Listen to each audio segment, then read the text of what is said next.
A diabetes medication is being called a miracle drug for weight loss. That's just one of the things you'll want to hear about to start your day for Thursday, May 30th. I'm Colin Shope, and this is WCBU's On Deck.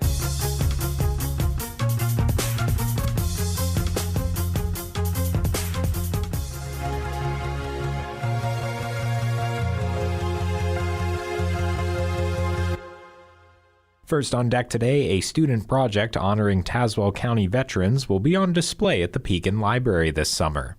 WCBU's Cameron Cutinello reports. The inspiration for the project came from 3 Civil War Medal of Honor recipients who were from Pekin. Tazewell County Clerk John Ackerman asked Pekin Community High School social studies teacher Colleen Cowell if her students would do a project on them. The students expanded on that idea to honor all veterans from Tazewell County. They conducted interviews with veterans, including East Peoria Mayor John Call. It was an amazing day. The students were absolutely phenomenal.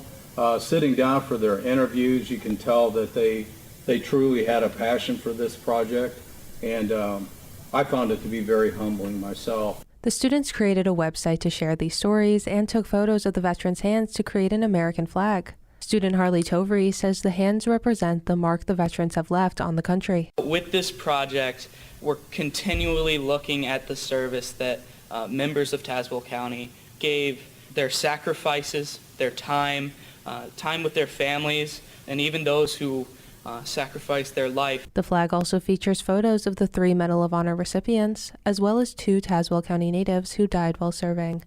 The flag will be on display at the Pekin Library this summer. For WCBU, I'm Cameron Cutinello. Here are some other stories we're following in the WCBU newsroom. 1st District Council member Denise Jackson wants Peoria to take a closer look at a handful of ordinances, including one concerning block parties that dates back to 1957. And Illinoisans will likely pay a little less at the grocery store soon. Plus, the city of Pekin is raising their yearly contribution to the Peoria Area Convention and Visitors Bureau, also known as Discover Peoria. Find more of these stories and all the details at WCBU.org. The diabetes medication Ozempic is now being hailed as a miracle drug for weight loss. It may sound too good to be true, so medical professionals are getting lots of questions from patients. Rachel Fail is an advanced practice nurse with OSF Weight Management. She tells Eric Stock how Ozempic works as a diet suppressant. As we saw, and we're doing trials with Ozempic, weight loss was a noted side effect. So the company then went ahead and did FDA trials to have the drug semaglutide FDA approved for weight loss. So the weight loss version is called Wegovy, but it's the same medication. It's just in a little bit of a fancier pen, and it's FDA approved for the treatment of the disease of obesity. And how does the treatment work? This is a once-a-week injection that patients would give themselves, and similar to the way I described it works for diabetics, it works really well in our brain to control appetite. So even as we're doing research, we're not exactly sure why it works so well in the brain, but appetite is controlled, and we hear a lot of patients say food noise is gone. They don't have as much thought about food, as much cravings. And then the way it works in our gut is it slows how fast the stomach empties. So not only do we feel less hungry, but we also feel full longer after meals. And then our food is released slower into the system, and so we don't get as big of glucose spikes. And this is how it's controlling our blood sugar overall. When we look at a lot of people's challenges when it comes to weight management, it's partly the mind, but also the body. There's stress eating, there's eating out of boredom, and those sorts of things. It seems hard to believe that it just, you just don't think about it. You don't think about food in the same way. Yeah, and I hear a lot of patients are very surprised when they take it to find how much their thinking changes. I have a lot of patients tell me, I don't really care if I lose any weight. It's just nice to not have those constant thoughts, which we do know are part of the disease of obesity. When we have obesity, we make much more hunger hormone than someone else might have.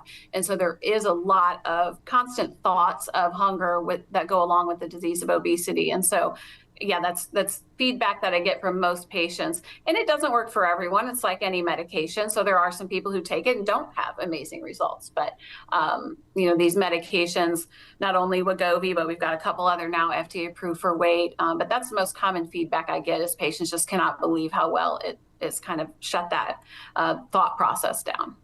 And the medication here is still pretty limited, it appears, and cost is a factor. Do you foresee price coming down in the coming weeks and months, or insurance companies covering it for weight loss at a greater level than they are now? In the coming weeks or months, I don't see anything happening with price. I would say in the next 2 to 5 years, I would expect that. We do expect liraglutide, which is Saxenda for weight loss, to be generic this year. And so I think that price will probably drop. The rest have quite a few years before they'd be in that category, but we do have a lot of these drugs in clinical trial. So I think as there's more than 3 options, then we've already seen Wegovy lower its price this year in response to Zepbound. So I think we'll see those prices start to come down. They are pretty limited just right now as far as availability, also because they are so popular. So companies are having trouble keeping up with production. So there's some of that limits availability. I think we have some Medicare and Medicaids all looking at coverage for these drugs. And I think as that happens, we'll see maybe more commercial coverage. I've seen in the last 2 to 3 years, probably a slight bump in commercial coverage, maybe 10 to 20% from what I was seeing a couple of years ago. That was Rachel Fail from OSF Weight Management speaking with Eric Stock.